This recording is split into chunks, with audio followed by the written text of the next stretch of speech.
Hello everyone. 안녕하세요. 쇼스쿨 토익 스피킹 학습지 조연입니다. 자, 첫 번째 강의인데요. 우리 목표 레벨 공략 가이드라는 강의입니다. 토익 스피킹 시험 보시기 전에 본인이 목표하시는 레벨 점수들이 있을 거잖아요. 어떻게 학습 방향 잡으시면 좋을지에 대한 소개 강의입니다. 시작해 볼게요. 첫 번째 강의인 만큼 토익 스피킹 어떤 문제가 나오는지 문제 구성 소개부터 시작을 해보죠. 총 5개, 크게 5개의 문제 유형으로 나뉘어져 있고요. 1번부터 11번까지 할당되어 있는 문제 번호들 확인해 보세요. 첫 번째 문제 유형은 지문 읽기, read the text aloud라는 그런 질문으로서 1번, 2번 둘 다 45초 준비를 하시고 45초 답변을 하시면 됩니다. 화면에 질문이 딱 보이고요. 그 지문으로 이렇게 보이겠죠? 지문을 쭉 깨끗이 연습하시는 거 45초, 깨끗하게 읽어 45초, 다시 2번 나오면 연습 45초, 깨끗하게 읽어 45초. 그렇게 1번, 2번을 2번 진행을 하시는 그런 내용입니다. 발음, 강세, 억양이 평가 기준이 되고요. 두 번째 문제 유형으로 사진 묘사하기가 이어서 3번, 4번으로 출제가 되는데 컬러 사진이 모니터에 뚝 하고 나오면 45초 동안 사진을 어떻게 묘사할지를 정리를 막 하신 다음에 답변 시간은 30초 주어지니까 30초 동안 방금 연습하셨던 내용 컨텐츠를 가지고 깨끗하고 빠르게 묘사해 내시면 되는 그런 문제 유형 되겠습니다.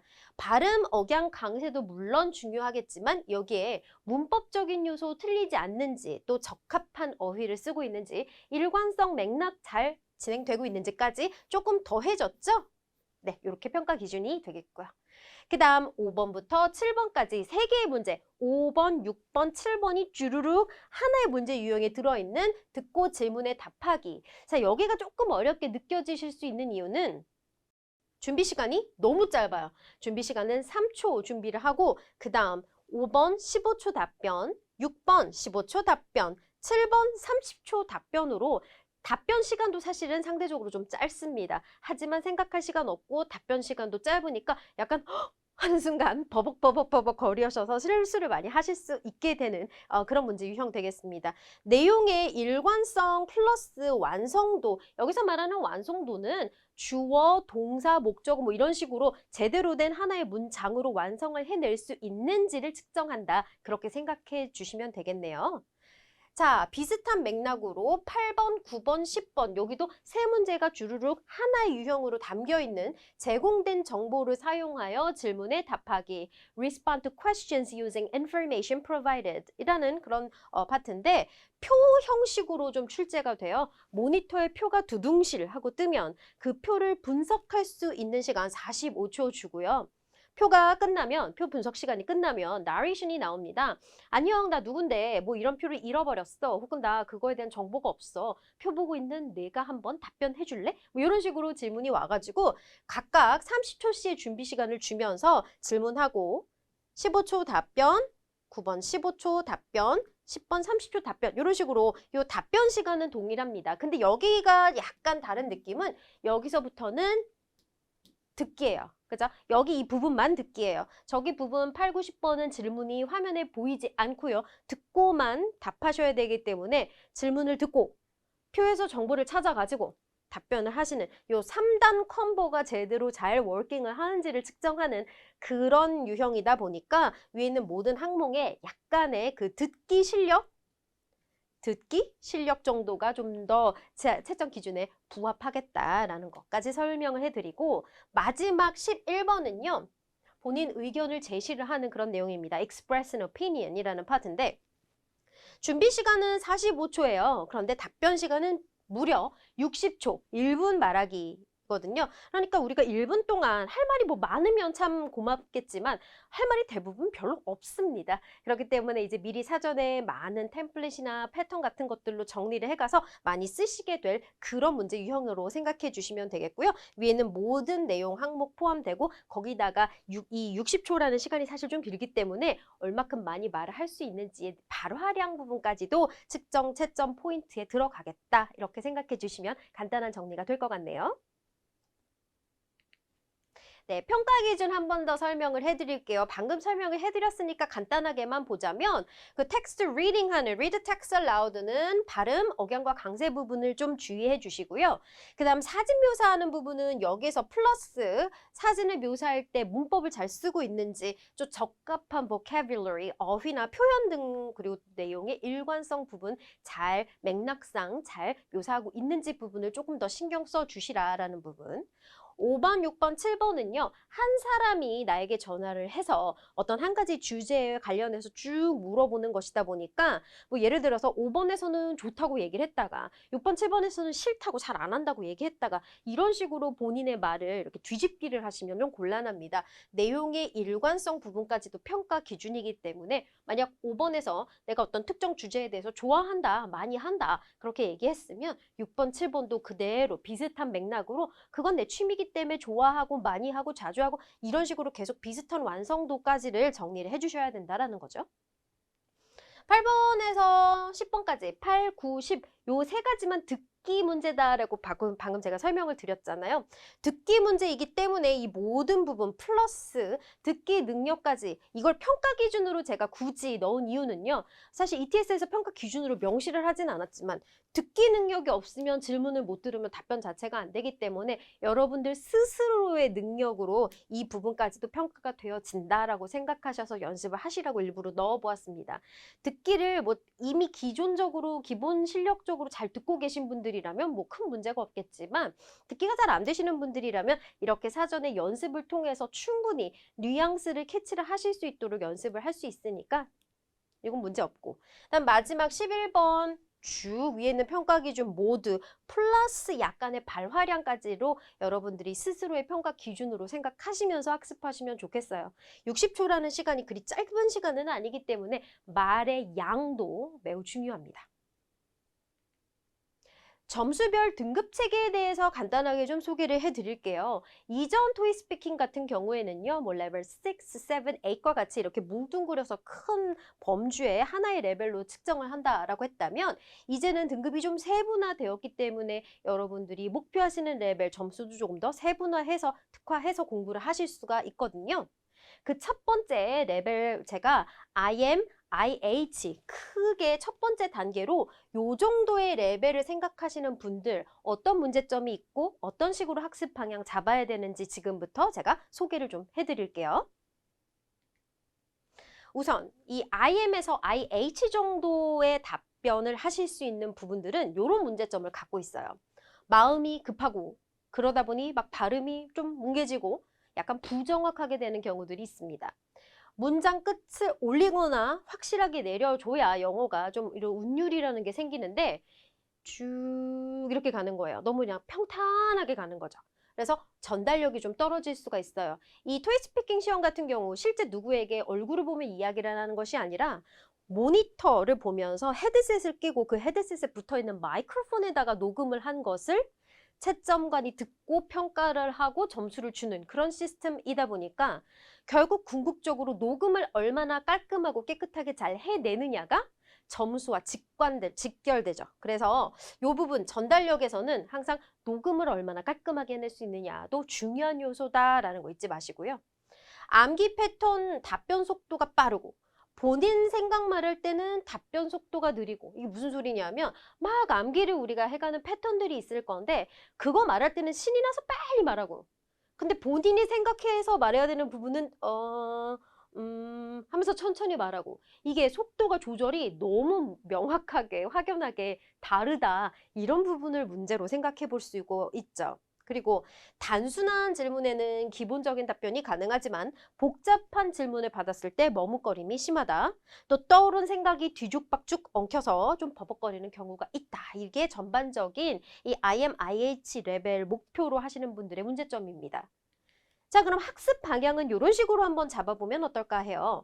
속도보다는 전달력이 좀 중요하거든요. 특히 방금 말씀드렸다시피 우리가 녹음을 얼마나 깔끔하게 해내느냐가 득점에 매우 중요한 역할을 해주기 때문에 또박또박 정확하게 발음을 해주시라. 이 부분 중요하겠고 자연스럽게 숨을 쉴 부분에서는 쉬어주고 끈을 읽어주고 그리고 마침표 부분에서는 정확하게 마침표 딱 찍어서 끝난 느낌 주고 그것만으로도 굉장히 점수가 올라가요. 왜냐하면 우리가 이렇게 하면 사실 듣는 사람도 사람이기 때문에 듣고 싶지가 않아요. 그래서 여러분들이 정확하게 뭐뭐 했고 이렇게 돼서 저렇게 되었습니다. 끝. 이런 식으로 깔끔하게 해주는 그 뉘앙스라고 하죠. 뉘앙스만 잘 해주셔도 아주 유리해집니다. 마침표 억양은 휙 일부러 팍 꺾어서 내려가 주셔야 끝났다라는 느낌이 제대로 드니까 그런 느낌 꼭 살려주시고요.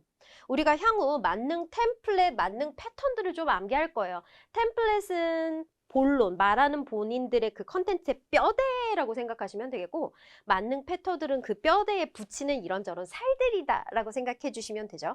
정확하게 암기를 하셔야 안정적인 발화량을 확보를 하실 수가 있어서 돌발적인 문제가 나왔을 때도 하는 시간 대신에 내가 암기가 되어져 있는 템플릿만 있다면 우선 그걸 날리면서 시간을 벌 수가 있어서 못해도 중상 이상은 가실 수 있으니까 암기 부분을 정확하게 해주시라는 거.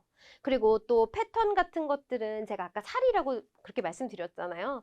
다양하게 조합해서 활용을 하실 수 있게 짜놨거든요. 그래서 그 부분도 역시 정확하게 연습을 통해서 미리 본인이 어떤 패턴이 내 입에 좀 잘 붙더라. 나는 이거보다는 요걸 말하는 게 좋아. 아니면 내가 요 패턴이랑 요 패턴을 이렇게 붙였으니까 말이 좀 더 잘 나오더라. 본인이 해봤을 때 어떤 게 내 입맛에 좀 더 잘 맞는지는 스스로 해보셔야 알 수 있는 거기 때문에 그 사전적인 부분의 훈련은 꼭 필요하다라는 부분이죠. 어휘 부분에 있어서도 이런 문제점이 좀 생기겠죠. 질문에 제한적이고 부정확한 어휘들을 자꾸 써서 답을 하는 경향이 좀 보인다. 또 단어가 안 떠오르니까 하면서 자꾸 이렇게 좀 멈칫멈칫하는 그런 머뭇거림이 좀 생기시는 문제들이 기본적으로 있을 겁니다. 이러신 분들은요, 문항별로 빈출 어휘들을 제가 다 모아놨거든요. 그 부분을 사실 눈으로 보는 거는 아무 소용이 없고 우리가 스피킹 시험을 준비를 하는 사람들이니까 입으로 소리를 내면서 또 한 번으로는 안 되죠. 두세 번씩 될 때까지 반복적으로 입으로 소리를 내다 보면 귀에도 있고 머릿속에서도 오랫동안 남아주실 수가 있죠. 생각과 동시에 자연스럽게 말을 하려면 사실 단어만 외우는 것으로는 좀 부족하고 우리가 동사를 외울 때도 동사 구 단위로 아예 구 단위로 표현을 외운다든지 아니면 문장에다가 아예 접목을 시켜서 외우면 조금 더 오랫동안 기억을 할 수 있었던 것처럼 템플릿이나 아니면 패턴들에다가 연결을 해서 자연스러운 암기를 해주실 수 있도록 연습해 주시는 것이 중요하겠습니다. 문법 부분에 있어서도 이런 문제점이 있을 수 있죠. 짧은 문장 구성은 뭐 어떻게 하겠어요. 근데 복문이나 장문 구성을 할 때는 어쨌든 좀 제약이 있다. 의견, 본인의 부연 설명 같은 거 좀 장황한 문장들을 나열을 할 때 문장 사이의 연결이 좀 떨컥떨컥 한다. 매끄럽지가 않다. 또 과거, 현재, 미래와 같은 어떤 시제 같은 것을 활용할 때 또 3인칭의 수일치 있죠. 단수, 복수의 수일치 이런 것들에서 좀 실수가 자주 일어나는 경향이 있습니다. 이러신 분들은요. 짧은 문장을 차라리 여러 개 연결해 주는 것도 도움이 될 수 있어요. 무조건 복문이랑 장문을 많이 써야 고득점을 받는 게 아니에요. 정확하게, 짧더라도 정확하게 질문한 것에 답변을 주는 거 그게 훨씬 중요하거든요. 그래서 짧은 문장을 연결해 주는 투부정사구라든지 접속사구 같은 아이들을 좀 활용을 해서 문장의 길이를 줄이되 정확하게 발음하는 식으로 그리고 전달하는 식으로 그렇게 정리하시고요. 경험을 담은 자세한 설명이 좋은 점수를 만듭니다. 이 토익스피킹 같은 경우는 본인의 경험담을 물어보는 그런 질문의 유형들이 많고 경험이 없어도 실제 경험을 한 것처럼 답변을 하셔야 득점을 하기가 더 수월한 그런 질문들이 많이 나오는 추세이기 때문에 내가 얼굴 뻔뻔하게 철판을 좀 깔고 그렇게 말씀을 하시려면 어떤 배경이 있었는데 내가 이런 경험을 해서 이런 결과가 나왔다라는 순으로 부연 설명하시는 훈련을 많이 하시고 요럴 때 처음부터 문법에 좀 주의하면서 연습을 하시는 거죠. 예를 들어서 경험, 결과를 내가 하나를 만들어서 막 답변을 하는데 과거 경험을 얘기를 해야 되는 상황이 왔다. 그럼 처음부터 과거 동사를 넣어가면서 연습을 해보는 거예요. 제 말 뜻 아시겠죠? 그때 문법도 같이 챙겨주실 수 있을 테니까. 빈출 동사의 시제나 3인칭의 수일치, 관사같이 문장을 연습할 때 아예 연습하는 수준 그 레벨에서부터 3-4번씩 소리를 내서 입으로 익숙해질 수 있도록 연습하시는 거, 그 작업을 해주시기 바랍니다. 듣기가 있다고 제가 말씀드렸을 거예요. 그쵸? 듣기 8번, 9번, 10번 요 3가지 문항들이 듣기와 관련된 질문들이 나오는데 짧고 단순한 질문은 뭐 알아들을 수 있겠어요. 그런데 표현이 좀 길어지거나 질문 뉘앙스가 조금만 바뀌어도 이러면서 못 알아들었고 갑자기 망했군. 이렇게 되시는 분들이 좀 계시죠? 이런 분들은 사실 뭐 어쩔 수가 없어요. 제가 표 형식 그리고 그 표들마다 8번, 9번, 10번이 어떤 스타일로 출제가 되는지 기본적으로 많이 출제되는 유형들의 질문들을 다 적어놨고요. 그리고 그걸 많이 듣다 보면 귀에 익숙해지고 귀와 입에 익숙해지면 그냥 탁 들으면 몇 시 하냐고? 언제 나라냐고? 첫 일정 뭐냐고? 이렇게 대충만 들어도 바로 무슨 얘기하는지 알 수가 있습니다. 여러분 팝송 같은 거 들을 때요. 그냥 들으면 노래는 좋으나 그 내용이 무슨 내용인지 리릭스가 가사가 들리지 않아요. 그런데 가사를 한번 보고 팝송을 들은 다음에 나중에 그 가사가 없어도 팝송을 들으면 내용이 잘 들리죠. 희한하게 그렇습니다. 그렇기 때문에 듣기 연습하실 때 듣기만 하시면서 연습을 하시는 거 말고 들으면서 같이 질문을 보시면서 눈과 입과 귀를 한꺼번에 학습을 해 두시면 그 다음엔 듣기만 하셔도 하고 바로 쉽게 알아들으실 수 있으실 거예요. 자, 이제는요, IH 그리고 AL 레벨을 목표로 하시는 분들의 약간의 문제점 그리고 학습 방향까지 좀 잡아보도록 하죠. 자, 이 정도 되시는 분들이라면 그래도 어느 정도 말을 할 수 있는 수준이기 때문에 아주 큰 문제가 있다기보다는 이런 문제들이 살살살살 있을 수 있어요. 발화량, 하고 싶은 말이 좀 많다가 보니까 말의 속도가 막 빨라지고요. 그렇다가 보니까 가끔 발음이 좀 뭉개지거나 꼬이고 약간 불분명하게 녹음이 될 때가 있겠죠. 대부분 질문에 적절하게 대답은 하지만 복잡한 요청이 왔을 때는 조금 제약이 있을 수 있겠고 또 생각이 아이디어가 많다 보니까 떠오른 생각이 좀 뒤죽박죽하면서 버벅거리는 경우의 수도 생길 수 있고요. 또 의견에 대한 자세한 이유를 설명할 때 약간의 실수들이 생기는 수준입니다. 그럼 학습 방향은 이렇게 잡을게요. 자연스럽게 숨을 쉬고 또박또박 해서 녹음기에 정확하게 끼워 넣는다. 우리가 그걸 1차적인 목표로 잡아보고요. 만능 템플릿과 패턴들 같은 거 있죠? 이런 거 우리가 암기를 해가는 컨텐츠들 이런 부분에 있어서 암기를 하는 부분은 우리가 시험장 가기 전에 사전에 할 수 있는 부분들인데 그 부분이 미비하면 시험장에 가서 결국은 그 부분에서도 실수가 날 수밖에 없죠. 그래서 본인이 말하는 부분에서 실수가 날 것을 미리 예상해서 지어서 말하지 않는 그런 부분들은 최소한 틀리지 않게 사전에 미리 준비를 해가자. 그게 플랜입니다.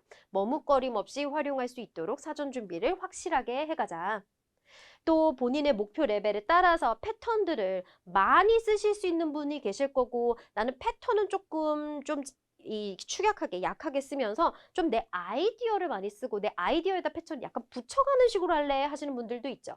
본인들만의 작전이 있을 거예요. 그 작전에 맞춰서 미리 잘 쓸 수 있는 내 입에 붙는 그 패턴들만 골라 놓으세요. 다 쓰라는 건 아니에요. 골라서 내 입에 좀 붙여놓고 원하는 대로 단어를 조금 바꾸거나 해서 편집해 놓는 그런 작업들을 시험장 가기 전에 사전에 준비를 좀 만져 놓으시는 것만으로도 충분히 유리하게 고득점으로 가실 수가 있죠. 본인 답변 스타일이 생길 수 있도록 미리 사전 준비를 해가라. 그러면 실수를 줄일 수 있다. 그 뜻입니다.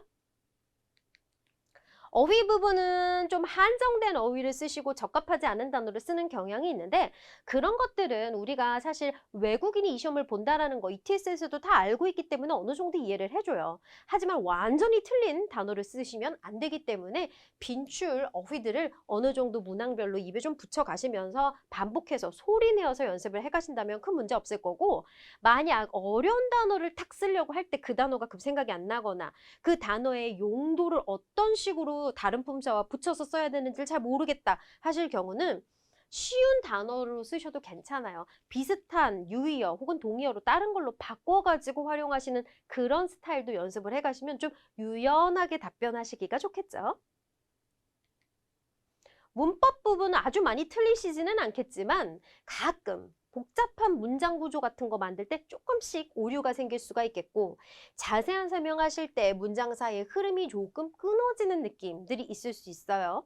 시제와 수일치, 그리고 같은 문법 부분에서 조금씩의 실수 일어나는 그런 정도의 문제점이 있으실 겁니다.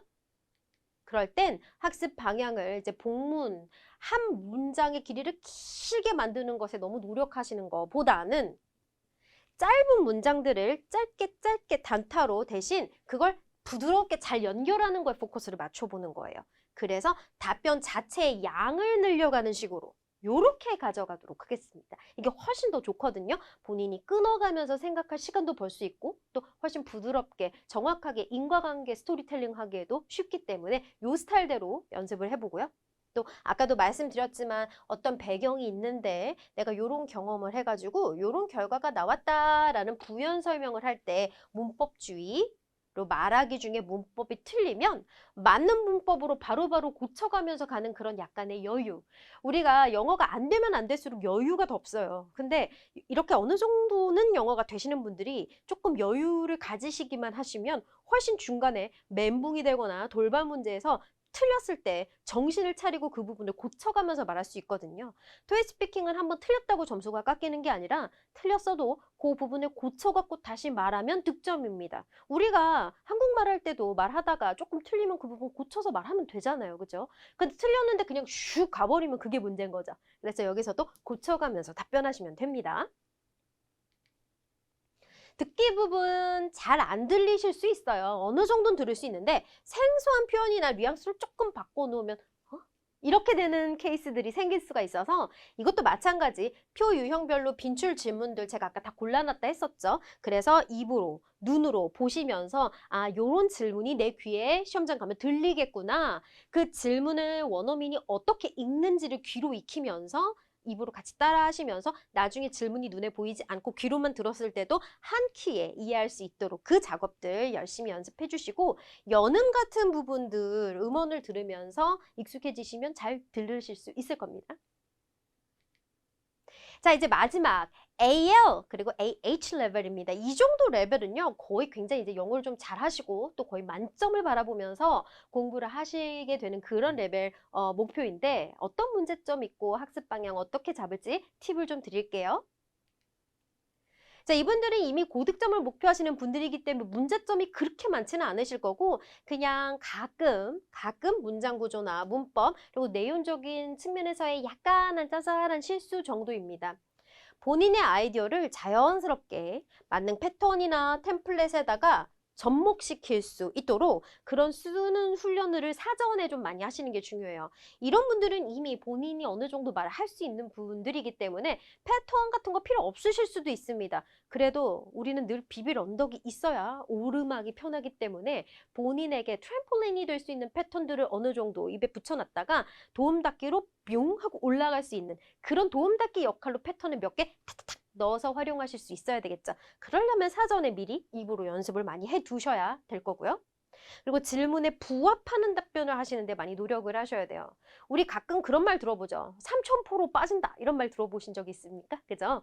내용은 잘 처음에 시작을 했는데 말을 하다 보니 패턴이나 이런 것들 내가 암기한 거를 최대한 많이 넣으려고 이 말 저 말 하다 보니 아웃풋이 이상하게 다른 길로 가서 끝나버렸다. 그렇게 되면 곤란해요. 우리가 고득점 목표로 하시는 분들은 항상 질문에서 무엇을 물어봤는지에 대한 그 시선이 늘 질문에 가 있어야 돼요. 그래서 저 질문에 내가 계속 맞는, 부합하는, 상응하는 답변을 하고 있는지를 계속 체크업을 해 가면서 답변을 하셔야 됩니다. 그래서 질문에 붙어 있는 답을 하시는 거에 총력을 넣으셔야 되는 게 바로 학습 방향이 되겠고요.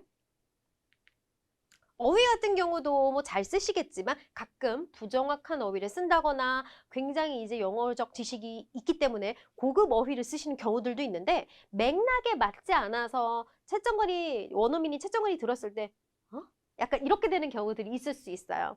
문항별 빈출 어휘 아까도 말씀드렸듯이 빈출 어휘가 문항별로 제가 정리를 해놨으니까 요거를 가지고 반복해서 소리 내신다면 알맞는 문항에 알맞는 어휘들을 쓰실 수가 있을 거고 너무 어려운 단어를 쓰려고 노력하지 마십시오. 어려운 단어가 중요한 게 아니라 쉬운 단어를 쓰더라도 부합하는 적합한 단어를 쓰는지 그것이 훨씬 중요하니까요. 문법도 복문, 장문 같은 거 하실 때 종종 실수가 생기고요. 할 말이 많은 경우, 문장들의 연결하실 때 순서가 약간 맞지 않은 경우가 있어요. A, so B 이렇게 가야 되죠. 근데 B, so A 이렇게 말한다거나 약간 상관관계에 있어서 조금 맞지 않은 접속사를 썼나? 뭐 이런 느낌이 드는 경우들이 좀 생길 수가 있다. 그럴 때 아까도 말씀드렸지만 문장의 길이를 이렇게 늘리는 것보다는 답변의 정확도를 높이는데 좀 더 많은 시간과 노력을 부어주시라. 그리고 답변 시 자주 사용되는 동사가 있거든요. 그런 동사의 과거 시제, 현재 시제, 미래 시제를 미리 입으로 좀 몇 번 해보는 거예요. 그러면 시험장에 가서 바로 내가 그 동사 써야 될 때 과거형을 바로 탁 쓸 수 있게요.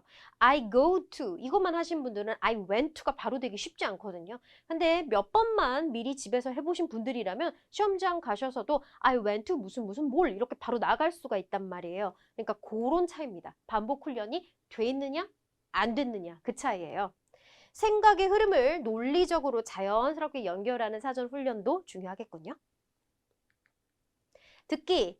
여기서는 큰 문제가 없으실 거예요. 이 정도 수준 레벨 목표하시는 분들은 대부분은 들으실 수 있을 겁니다. 하지만 어려운 질문, 본인이 풀어보지 않은 스타일의 표가 나타났고 그거에 대한 질문을 들었을 때 이렇게 될 수가 있어요. 그래서 우리가 사전에 다양한 시험에 나오는 모든 표 유형을 다 드리고 그런 표에 이런 식으로 질문한다라는 질문의 스타일까지 다 드릴 거예요. 그러면 알고 가면 다 보이죠.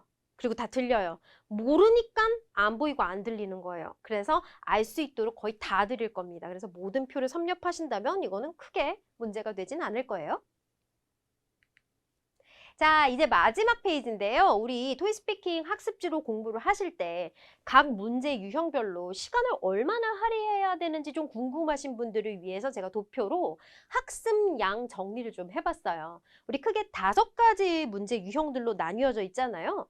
자, 여기 색깔로 제가 좀 구분을 해봤는데 이렇게요. 1번부터 11번까지 색깔로 딱 보시면 느낌이 오시죠? 1, 2번은 지문 읽기고 3, 4번은 사진 묘사하는 거잖아요. 근데 그쪽은 상대적으로 지금 시간의 양이 좀 적은 게 느껴지실 겁니다. 텍스트 리딩을 할 때요. 우리 강세 법칙, 억양 법칙 이런 식으로 수학으로 치면 공식처럼 제가 강세 넣는 법, 억양 만드는 법 이런 것들을 초반에 좀 담았거든요. 그 부분을 보시면서 지문에다가 어플라잉을 해서 읽어주시는 것 그 정도 수준이면 돼요. 우리 보통 학습지나 문제풀이 같은 거 할 때 앞에 첫 몇 페이지는 팍팍하게 필기하고 막 그렇게 돼 있는데 뒤쪽은 하얗잖아요.